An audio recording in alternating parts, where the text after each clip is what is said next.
அவ்வளவு அற்புதமான 22 சரணங்கள் அவர் கொடுத்துட்டு சொல்லியிருக்காரு கண்ணதாசன். 22ல எது உங்களுக்கு பொருத்தமா இருக்குன்னு தோணுதோ அதை எடுத்து நீங்க போட்டுக்கன்னு சொல்லிட்டாரு.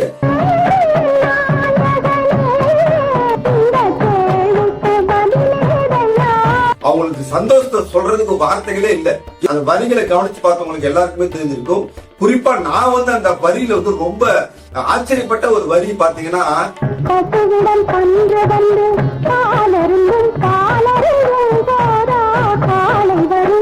பசு கண்ணுக்குட்டிக்கு பால் குடிக்கிற நேரத்திலேயா காலமாடு வரணும் அப்படின்னு அந்த ஒரு வரி எழுதியிருப்பாரு கண்ணதாசன். அந்த பாடுற அந்த கதாநாயகியினுடைய உள்ளத்துக்குள்ள இருக்கிற அந்த வலிய அந்த வார்த்தையில அழகா கடத்தி இருப்பாரு. அந்த கதையை பார்க்கிற பார்வையாளர்களுக்கு அவ்வளவு ஆழமா கொண்டு போய் சேர்த்திருக்கும் அந்த வரி. இந்த படம் முழுக்க பாலச்சந்தர் பட்ட கஷ்டத்தை அந்த ஒரு பாட்டுல கவிஞர் கண்ணதாசன் அவர்கள் அந்த வரியில கொடுத்திருப்பாரு.